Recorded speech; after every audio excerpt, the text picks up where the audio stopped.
दोस्तों, आज की कहानी नेताजी सुभाष चंद्र बोस से संबंधित है।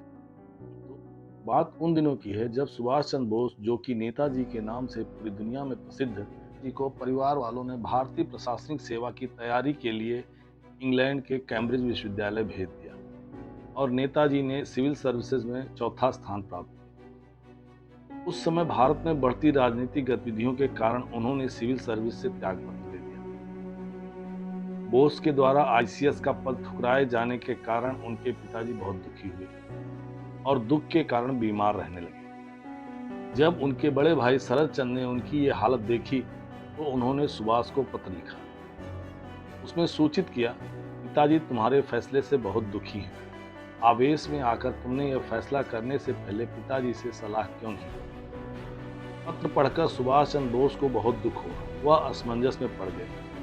उन्होंने अपने बड़े भाई शरद चंद्र बोस को पत्र के उत्तर में लिखा, पिताजी की नाराजगी जायज है, मगर इंग्लैंड की महारानी के प्रति वफादारी की शपथ लेना मेरे लिए संभव नहीं। मैं खुद को देश की सेवा में समर्पित कर देना चाहता हूँ। मैं हर तरह की मुश्किलों के लिए तैयार हूँ, चाहे वह निर्धनता, अभाव, माता पिता की अप्रसन्नता हो या कुछ और।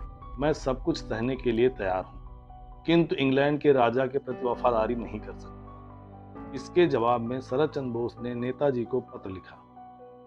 पिताजी रात रात भर सोते नहीं, इस चिंता में हैं कि भारत आते ही तुम्हें गिरफ्तार कर लिया जाएगा। सरकार तुम्हारी सभी गतिविधियों पर कार्रवाई जरूर करेगी। अब सरकार तुम्हें स्वतंत्र नहीं रहने देगी। यह पत्र नेताजी के मित्र दिलीप राय ने भी पढ़ा।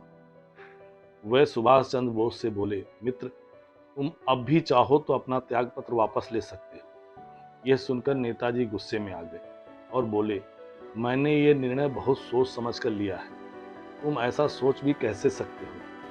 अब दिलीप राय जी बोले, मैं तो सिर्फ यह कह रहा हूं कि तुम्हारे पिता बीमार हैं। मित्र की बात बीच में ही काटकर सुभाष चंद्र बोस बोले, मैं जानता हूं इस बात का मुझे भी खेद है, लेकिन अगर अपने परिवार की प्रसन्नता के आधार पर हम अपने आदर्श निर्धारित करें तो क्या यह उचित होगा?